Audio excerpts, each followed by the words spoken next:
Sir ನಮಸ್ತೆ. ನಮಸ್ತೆ. ಏನ್ ಉದ್ದೇಶಕ್ಕೋಸ್ಕರ ಇಲ್ಲಿ ಇಷ್ಟು ದೊಡ್ಡ ಬೃಹತ್ ರ್ಯಾಲಿ ನಡೀತಾ ಇರುವಂತದ್ದು, ಪ್ರತಿಭಟನೆ ನಡೀತಾ ಇರುವಂತದ್ದು? ಮೊದಲನೇದಾಗಿ ತಮ್ಮ ಪರಿಚಯ ಮಾಡ್ಕೊಳ್ತೀನಿ. ತಮ್ಮ ಪರಿಚಯ, ನಾನು ಆರ್.ಎಂ. ನಾರಾಯಣ ಸ್ವಾಮಿ ಅಂತ, ರಾಜ್ಯ ಬಲಗೈ ಜಾತಿಗಳ ಒಕ್ಕೂಟದ ಮುಖಂಡರು, ಹಾಗೂ ನಮ್ಮ ಸ್ನೇಹಿತರು ಉಮೇಶ್ ಅಂತ, ಚಂದ್ರಶೇಖರ್ ಹಾಗೂ ನರಸಿಂಹಮೂರ್ತಿ ಅಂತ. ನಮ್ಮ ಸಮುದಾಯದ ಜ್ಞಾನ ಪ್ರಕಾಶ್ ಸ್ವಾಮಿಗಳು ಒಂದು ಏನ್ ಕರೆ ಕೊಟ್ಟಿದ್ರು, ರಾಜ್ಯಾದ್ಯಂತ ಒಂದು ಒಳ ಮೀಸಲಾತಿಯಲ್ಲಿ ಆಗಿರುವ ಅನ್ಯಾಯಗಳು, ಅವೈಜ್ಞಾನಿಕ ವರದಿಯ ವಿರುದ್ಧ ನಮ್ಮ ಬಲಗೈ ಜಾತಿಗಳ ಒಕ್ಕೂಟ ವತಿಯಿಂದ ಈ ದಿನ ನಮ್ಗೆ ಅನ್ಯಾಯ ಆಗಿದೆ, ನ್ಯಾಯವಾಗಿ ನಮ್ಮ ನ್ಯಾಯವನ್ನ ಕೊಡಿ ಅಂತ ಸರ್ಕಾರಕ್ಕೆ ನಾವು ಮನವಿ ಮಾಡೋದಕ್ಕೆ ಈ ಒಂದು ಬೃಹತ್ ಪ್ರತಿಭಟನಾ ಒಂದು ರ್ಯಾಲಿಯಲ್ಲಿ ಭಾಗವಹಿಸಿದ್ದೀವಿ. ಈ ಒಂದು ಒಳ ಮೀಸಲಾತಿ ರದ್ದಾಗಿರೋದಕ್ಕೆ ಕಾರಣಕರ್ತರು, ಕಾರ್ಯಕರ್ತರು ಯಾರು ಅನ್ಸುತ್ತೆ? ಈಗ ಪಕ್ಷಗಳಲ್ಲೇನೆ, ಕೆಲವು ಪಕ್ಷಗಳಲ್ಲೇನೆ ಡಿಸಿಎಂ ಸಚಿವರಾಗಿದ್ದಾರೆ, ಮಂತ್ರಿಗಳಾಗಿದ್ದಾರೆ. ಸೊ ಇದೆಲ್ಲ ಇದು ಯಾರು ಕಾರಣ ಅನ್ಸುತ್ತೆ? ನಿಮ್ಮ ಒಂದು ಬಲಗೈ ಸಮುದಾಯದವರೇ ಇದ್ದಾರೆ ರಾಜಕೀಯ. ಸರ್, ಇಲ್ಲಿ ಬಲಗೈ ಎಡಗೈ ಸಮುದಾಯಗಳು ಅನ್ನೋದಕ್ಕಿಂತ ಯಾಕೆ ಅನ್ಯಾಯ ಶೋಷಿತ ಸಮುದಾಯಗಳಿಗೆ ಆಯಿತು ಅನ್ನುವಂಥದ್ದು ನಮ್ಮ ಪ್ರಶ್ನೆ ಆಗಿದೆ. ನಾವು ಯಾರ ಮೇಲೆ ಆಪಾದನೆ ಮಾಡ್ತಿಲ್ಲ. ಕಾಣದ ಕೈಗಳು ಷಡ್ಯಂತ್ರ ನಡೆದಿದೆ ಬಲಗೈ ಒಕ್ಕೂಟದ ಜಾತಿಗಳ ಮೇಲೆ ಅನ್ನುವಂಥದ್ದು ನಮ್ಮ ಒಂದು ಅನುಮಾನ ಇದೆ. ಹಾಗಾಗಿ ಸರ್ಕಾರ ಕೂಲಂಕುಷವಾಗಿ ಈ ಒಂದು ನಮ್ಮ ಬೇಡಿಕೆ ಏನಿದೆ, ನಮ್ಮ ಮನವಿಯನ್ನ ಪರಿಶೀಲನೆ ಮಾಡಬೇಕಾಗುತ್ತೆ. ಯಾಕಂತಂದ್ರೆ ನಾವು 224 ಕ್ಷೇತ್ರಗಳಲ್ಲಿ ಕೂಡ ಬಲಗೈ ಜಾತಿಗಳ ಒಕ್ಕೂಟದ ಸದಸ್ಯರು ಜನಾಂಗ ಇದ್ದೀವಿ. ಈ ಒಂದು ಸರ್ಕಾರ ಬರೋದಕ್ಕೂ ಕೂಡ ನಾವು ಒಂದು ಸಮುದಾಯದ ಕೊಡುಗೆ ಇದೆ. ಹಾಗಾಗಿ ನಮ್ಮ ಒಂದು ಮನವಿಯನ್ನ ಎಲ್ಲಾ ರಾಜಕೀಯ ಪಕ್ಷಗಳ ನಾಯಕರಿಗೂ ಕೂಡ ನಾವು ಈ ಒಂದು ನಿಮ್ಮ ಒಂದು ವಾಹಿನಿಯ ಮೂಲಕ ಹೇಳುವಂತದ್ದು ಇಷ್ಟೇ. ನಮಗೆ ಅಂಬೇಡ್ಕರ್ ಅವರು ಬರೆದಂತ ಏನು ಸಂವಿಧಾನ ಇದೆ, ಸಂವಿಧಾನಬದ್ಧವಾಗಿ ಏನು ನಮ್ಗೆ ಮೀಸಲಾತಿ ಸಿಗಬೇಕಾಗುತ್ತೆ ಅದು ಸಿಗಲಿ ಅನ್ನುವಂಥದ್ದು. ಎಲ್ಲೋ ಒಂದ್ ಕಡೆ ನಮ್ಗೆ ಷಡ್ಯಂತ್ರದಿಂದ, ಪಿತೂರಿಗಳಿಂದ ಅನ್ಯಾಯ ಆಗಿದೆ ಅನ್ನುವಂಥದ್ದು ಗಮನಕ್ಕೆ ಬಂದಿರೋದ್ರಿಂದ ನಮ್ಮ ಒಂದು ಪ್ರತಿಭಟನಾ ರ್ಯಾಲಿ ನ್ಯಾಯ ಸಿಗೋವರೆಗೂ ಇದು ಮುಂದುವರಿಸ್ತೀವಿ ಅಂತ ಈ ಮೂಲಕ ತಮ್ಮಲ್ಲಿ ಹೇಳೋದಕ್ಕೆ ಇಷ್ಟ.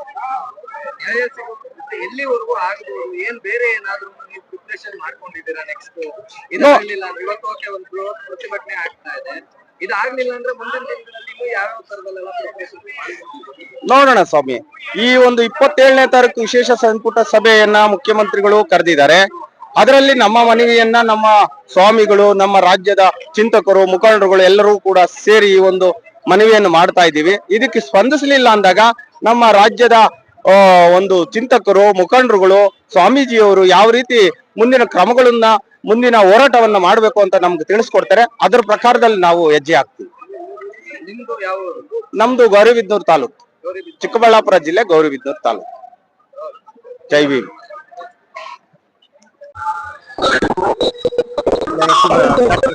ಅಂತ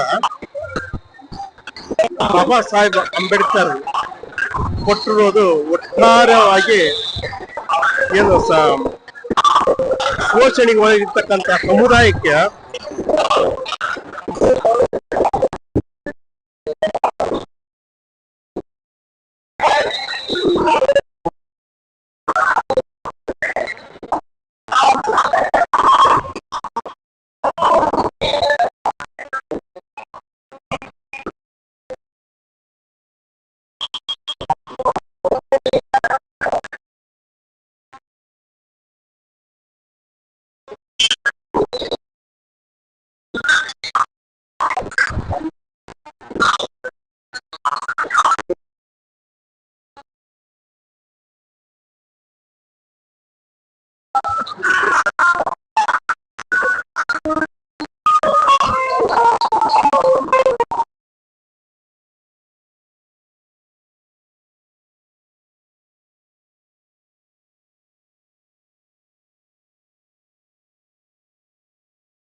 ಸರ್ ನಮಸ್ತೆ. ನಮಸ್ಕಾರ. ಇಷ್ಟು ದೊಡ್ಡ ಪ್ರತಿಭಟನೆ ನಡೀತಾ ಇದೆ, ಏನ್ ಉದ್ದೇಶಕ್ಕೋಸ್ಕರ? ಏನು ನಮ್ಮ ಕರ್ನಾಟಕ ಸರ್ಕಾರ ಒಳ ಮೀಸಲಾತಿ ವಿಚಾರದಲ್ಲಿ ನಾಗಮೋಹನ್ ದಾಸ್ ಅವರ ವರದಿ ಪ್ರಕಾರ ಏನು 6.5 ಕೊಟ್ಟಿದೆ. ಅದರಲ್ಲಿ ಎಡಗೈ ಸಂಬಂಧಿತ ಜಾತಿಗಳು ಹಾಗೂ ಬಲಗೈ ಸಂಬಂಧಿತ ಹಾಗೂ ಕೊರ್ಮ, ಕೊರ್ಚ, ಬೋವಿ, ವಡ್ಡಾರ್, ಲಂಬಾಣಿ, ಅಲೆಮಾರಿ ಸಮುದಾಯ, ಈ ಸಮುದಾಯಗಳಿಗೆ ಸಂಬಂಧಪಟ್ಟಂತೆ ಏನು ಮೂಲ ಸಂವಿಧಾನದ ಆಶಯದಂತೆ ಇದ್ದಂತ ಮೀಸಲಾತಿ 50% ಒಳಗಡೆ ಇರ್ಬೇಕು ಅಂತೇಳಿ ಸುಪ್ರೀಂ ಕೋರ್ಟ್ ಕೊಟ್ಟಂತ ತೀರ್ಪಿನ ಪ್ರಕಾರ ಇತ್ತೀಚೆಗೆ ಈಗ ಒಳ ಮೀಸಲಾತಿ ಕೊಟ್ಟಿರೋದ್ರಿಂದ 56% ಬರುತ್ತೆ. ಆದ ಕಾರಣ ಅದು ವ್ಯಾಲಿಡ್ ಆಗೋದಿಲ್ಲ. ಮತ್ತೆ ಇವತ್ತಿನ ಉದ್ದೇಶ ಏನಪ್ಪಾ ಅಂತಂದ್ರೆ, ಹಿಂದೆ ಇದ್ದಂತ 50% ಮೀಸಲಾತಿಲಿ ನಮ್ಮ SC ಜಾತಿಗಳಿಗೆ ಇದ್ದಂತಹ ಪರಿಶಿಷ್ಟ ಜಾತಿ ಪಟ್ಟಿಯಲ್ಲಿದ್ದಂತ 101 ಜಾತಿಗಳಿಗೆ ಏನು 15% ಇತ್ತು, ಅದನ್ನೇ ಜಾರಿ ಮಾಡಿ ಅಂತಕ್ಕಂತ ಒಂದು ಉದ್ದೇಶ. ಅನಂತರ ಮಾಡ್ತಾ ಇರ್ಬೋದು ಅನ್ಸುತ್ತೆ. ಈಗ ರದ್ದು ಮಾಡಿರುವಂತ ಏನು ಕಾರಣಕ್ಕೋಸ್ಕರ ರದ್ದು ಮಾಡಿದ್ದಾರೆ, ಇದರಿಂದ ಯಾರ ಹುನ್ನಾರ ಇದೆ? ಹುನ್ನಾರ ಅಂತಂದ್ರೆ ಇಲ್ಲಿ ಇರ್ತಕ್ಕಂತ 101 ಜಾತಿಗಳು ಕೂಡ ಒಟ್ಟಾಗಿ ಇರಬಾರ್ದು ಅಂತಕ್ಕಂತ ಒಂದು ಉದ್ದೇಶ ರಾಜಕೀಯವಾಗಿ ಒಳನೋಟದಿಂದ ಕಂಡು ಬರುತ್ತೆ.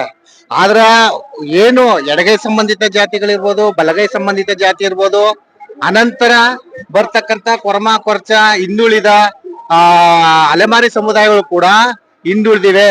ಏನಕ್ಕಪ್ಪ ಅಂತಂದ್ರೆ, ಇಲ್ಲಿ ಮೇಲ್ನೋಟಕ್ಕೆ ಸಿಟಿಯಲ್ಲಿ ಬರ್ತಕ್ಕಂತ ಜನಗಳನ್ನ ನೋಡಿ ಇವರು ಡೆವಲಪ್ ಆಗಿದ್ದಾರೆ ಅಂತಕ್ಕಂತ ಕಾನ್ಸೆಪ್ಟ್ ಬರುತ್ತೆ. ಆದ್ರೆ ನಿಜವಾದ ಅವರ ಆರ್ಥಿಕ, ಶೈಕ್ಷಣಿಕ, ರಾಜಕೀಯ ಪ್ರಗತಿ ಕಂಡುಬರೋದು ಪ್ರತಿ ಗ್ರಾಮಗಳಲ್ಲಿ. ಆ ಗ್ರಾಮಗಳಲ್ಲಿ ಹೋಗಿ ನೋಡಿದಾಗ ಎಡಗೈ ಸಂಬಂಧಿತ ಜಾತಿಗಳು ಕೂಡ ಹಿಂದುಳಿದಿದ್ದಾರೆ, ಬಲಗೈ ಸಂಬಂಧಿತ ಜಾತಿಗಳು ಕೂಡ ಹಿಂದುಳಿದಿದ್ದಾರೆ. ಜೊತೆಗೆ ಕೊರಮ, ಕೊರ್ಚ, ಬೋವಿ, ಲಂಬಾಣಿ, ವಡ್ಡರ, ಅಲೆಮಾರಿ ಸಮುದಾಯ ಈ ತರ ಎಲ್ಲರೂ ಕೂಡ ಹಿಂದುಳಿದಿದ್ದಾರೆ. ಇವತ್ತಿನ ಬೇಡಿಕೆ ಏನಪ್ಪಾ ಅಂತಂದ್ರೆ, ನಾಗಮೋಹನ್ ದಾಸ್ ಅವರು ವರದಿಯಲ್ಲಿ ಕೊಟ್ಟಿರ್ತಕ್ಕಂಥ ಅಂಕಿಅಂಶಗಳು ಅಸಂಬದ್ಧವಾಗಿದೆ. ಹಾಗಾಗಿ ಆ ಒಂದು ವರದಿಯನ್ನ ತಿರಸ್ಕರಿಸಿ, ಜೊತೆಗೆ ಅದನ್ನ ಸರಿಪಡಿಸಿ ಎಲ್ರಿಗೂ ಕೂಡ ಅಂಕಿಅಂಶಗಳ ಪ್ರಕಾರ ಅವರವರ ಜನಸಂಖ್ಯೆಗೆ ಒಂದು ಮೀಸಲಾತಿಯನ್ನ ನಿಗದಿಪಡಿಸಿ ಎಲ್ಲರೂ ಕೂಡ ಒಗ್ಗಟ್ಟಾಗಿ ಹೋಗ್ತಕ್ಕಂತ ಮೂಲ ಮಂತ್ರವನ್ನ ಜಪಿಸೋದಕ್ಕೆ ಇವತ್ತು ನಡೆಯತಕ್ಕಂತ ಬಲಗೈ ಸಂಬಂಧಿತ ಜಾತಿಗಳ ಒಕ್ಕೂಟದ ಸಮಾವೇಶ. ಹಾಗಾಗಿ ನಾವೆಲ್ಲರೂ ಕೂಡ ಬಯಸೋದು, ಇಲ್ಲಿವರೆಗೆ ಸ್ವಾತಂತ್ರ್ಯ ಬಂದು 75 ದಶಕಗಳು ಕಳೆದಿದೆ, ಈಗ್ಲೂ ಕೂಡ ಬಡತನ ಇದೆ, ದಾರಿದ್ರ್ಯ ಇದೆ, ಎಷ್ಟೋ ಮನೆಗಳಲ್ಲಿ ಊಟ ಮಾಡೋದಕ್ಕೂ ಕೂಡ ಪರಿಸ್ಥಿತಿ ಇದೆ, ಜೊತೆ ವಸತಿ ಇಲ್ಲ, ಎಷ್ಟೋ ಗ್ರಾಮಗಳಿಗೆ ಸರಿಯಾದ ಹಕ್ಕುಪತ್ರಗಳಿಲ್ಲ. ಈ ತರದ ಎಲ್ಲಾ ಸಮಸ್ಯೆಗಳು ಇದ್ರೂ ಕೂಡ ಸರ್ಕಾರ ಈ ತರದ ಮೀಸಲಾತಿ ವಿಚಾರಗಳಲ್ಲಿ ರಾಜಕೀಯವಾಗಿ ಒಗ್ಗಟ್ಟಾಗಿ ಇವರು ರಾಜಕೀಯ ಅಧಿಕಾರವನ್ನು ಹಿಡಿಯೋದಕ್ಕೆ ಬರ್ತಾರೆ ಅಂತ ಹೇಳಿ SC ಸಂಬಂಧಿತ ಜಾತಿಗಳನ್ನ, ಅದರಲ್ಲೂ ಪರಿಶಿಷ್ಟ ಜಾತಿಗಳಲ್ಲಿ ಇರ್ತಕ್ಕಂತ ಒಗ್ಗಟ್ಟನ್ನು ಒಡೆಯೋದಕ್ಕೆ ಮಾಡಿರ್ತಕ್ಕಂಥ ಹುನ್ನಾರ ಅಂತ ನಾವು ಹೇಳ್ಬೋದಾಗಿದೆ. ಸರ್, ನಾವು ಚಾಮರಾಜನಗರದಿಂದ ಬಂದಿರೋದು. ಇವ್ರು ಮಾಡ್ತಾ ಇರೋದು ಪ್ರತಿಯೊಂದು ಅನ್ಯಾಯನೇ. ಯಾಕಂತಂದ್ರೆ ನಮ್ಗೆ ಇವಾಗ ಎಷ್ಟೋ ಮಕ್ಕಳಿಗೆ ಎಜುಕೇಶನ್ ಮಾಡಿಸಿದ್ದಾರೆ, ಲಕ್ಷಾಂತರ ರೂಪಾಯಿಗಳು ಕೊಟ್ಟು ನನ್ನ ಮಕ್ಕಳು ಯಾವ್ದಾರ ಒಂದು ಒಳ್ಳೆ ಎಜುಕೇಶನ್ ಮಾಡಿ ಒಳ್ಳೆ ವಿದ್ಯಾಭ್ಯಾಸರಾಗಿ ಎಲ್ಲೋ ಮಾಡ್ಬೇಕಂತ ಬಂದಿದ್ದಾರೆ. ಆದ್ರೆ ಇವಾಗ ಮಾಡಿರೋಂತ ತುಂಬಾ ಅನ್ಯಾಯ ಸರ್, ಹೇಳಕ್ ಇಷ್ಟಪಡ್ತೀನಿ ಅಷ್ಟೇ ನಾನು. ಆಮೇಲೆ ಈ ಮೂಲ ಈ ತರ ಹೆಚ್ಚು ಇದು ಎಲ್ಲಾ ಜಾಗಕ್ಕೆ ಕಾರಣ ನಮ್ಮ ಮೈಸೂರು ವಿಶ್ವವಿದ್ಯಾನಿಲಯದ ನಮ್ಮ ಸಂಶೋಧನಾ ವಿದ್ಯಾರ್ಥಿಗಳ ಕಾರಣ. ಯಾಕಪ್ಪ ಅಂತಂತಂದ್ರೆ, ಇತ್ತೀಚೆಗೆ ಏನು ಒಳ ಮೀಸಲಾತಿ ಜಾರಿ ಐತಲ್ಲ ನೋಡಿ, ಅದರಲ್ಲಿ ಏನು ಬಿಂದುಗಳನ್ನ ವ್ಯಕ್ತಪಡಿಸಿದ್ರು, ಇಂತಿಂತವ್ರಿಗೆ ಇಷ್ಟು ಜಾಬ್ ಬರ್ಬೇಕು ಅಂತ. ಆ ಜಾಬ್ಗಳಲ್ಲಿ ಆದಂತಹ ಅನಾನುಕೂಲಗಳನ್ನ ಎತ್ತಿ ಹಿಡಿದು ಈ ತರ ದೊಡ್ಡ ಮಟ್ಟದಲ್ಲಿ ಸಮಾವೇಶ ಮಾಡಿ ಅಲ್ಲಿ ಆಗ್ತಕ್ಕಂಥ ಅನ್ಯಾಯವನ್ನ ಖಂಡಿಸಿದಕ್ಕೆ ಈ ತರ ಜನ ಹೋರಾಟವನ್ನ ಮಾಡಿರ್ತಕ್ಕಂಥದ್ದು ಕಂಡು ಬರ್ತದೆ. Thank you. ಇದು SC ಬಲಗೈ ಈ ಜನರ ಸಿಕ್ಕ ಜಯ ಆಗ್ತದೆ. ಇದು ಅದಕ್ಕೆ ನಾಗಮೋಹನ ವರದಿ ರದ್ದಾದರೆ ಈ ನಮ್ಮ ಬಲಗೈ ಸಮಾಜಕ್ಕೆ ಸಿಕ್ಕ ಜಯ ಆಗುತ್ತದೆ ಅಂತ ಹೇಳಿ ನಾನು ತಮ್ಮಲ್ಲಿ ನೆನೆಸ್ಕೊಳ್ತೇನೆ.